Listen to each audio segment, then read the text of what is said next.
যাপন যেন এমন হয় যেন মৃত্যুর পরেও মানুষ অমর থাকে, তেমনি জীবন যেন বুদ্ধবাবুর। তৎকালীন বিরোধীরাও বলছেন যুগে যুগে ফিরে আসুক বুদ্ধদেব। বন্ধু হারিয়ে শোকাহত শিশির অধিকারী, ভারাক্রান্ত মনে ভিন্ন মেরুর এক সিগারেট বন্ধুর স্মৃতিচারণ করলেন তৃণমূল কংগ্রেসের প্রাক্তন সাংসদ শিশির। বন্ধুটির নাম বুদ্ধদেব ভট্টাচার্য, বাংলার শেষ বাম মুখ্যমন্ত্রী।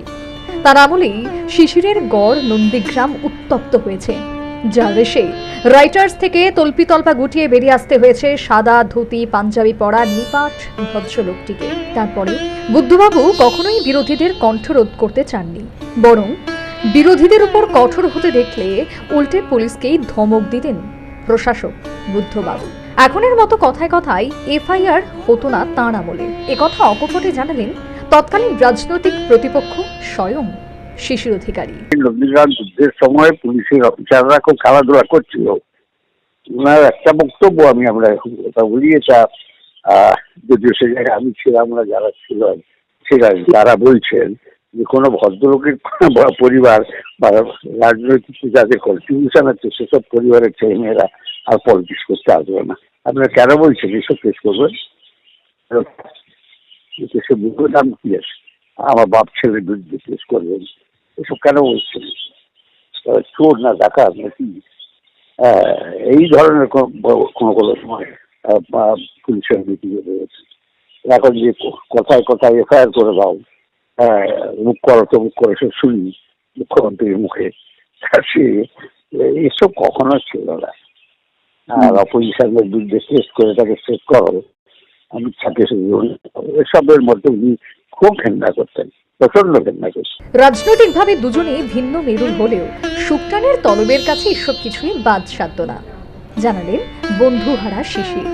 বিধানসভায় একসাথে কাজ করেছেন তারা, তবে দুজনের ভূমিকা ছিল দুই রকমের, একজন শাসক একজন বিরোধী। তারপরেও বন্ধুত্ব কিন্তু অটুট ছিল। কোনো মতানৈক্য বা আদর্শগত ফারাক কখনোই চারমিনার বা 555-এর ধোঁয়াকে মলিন করতে পারেনি।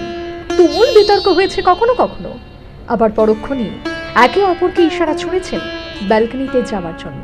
আচ্ছা, আপনি জানিয়েছিলেন যে আপনি একটু দামি ব্র্যান্ডের সিগারেট খেতেন এবং বুদ্ধবাবু ট্রিপল ফাইভ খাই আর উনি চারমিনার খেতেন।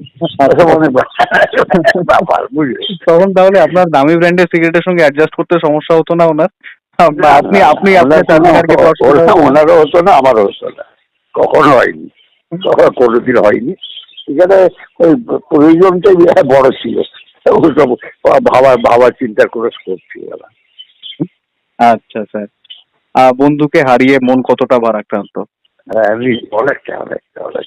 আমরা যারা পলিটিক্সের মধ্যে আছি আমাদের মন তো নিশ্চয়ই খারাপ হয়, এরকম মানুষ যুগে যুগে আসুক।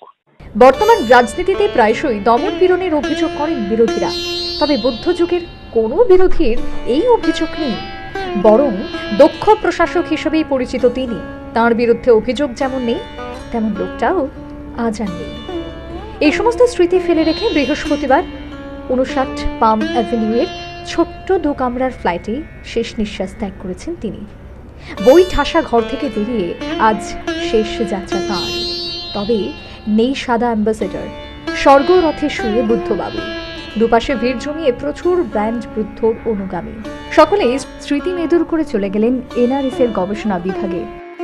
তার স্মৃতিচারণ করতে গিয়ে তৎকালীন বিরোধীরা পর্যন্ত বলছেন আবারও যুগে যুগে বাংলার রাজনীতিতে ফিরে আসুক Buddhadeb. Bureau report, news vanguard.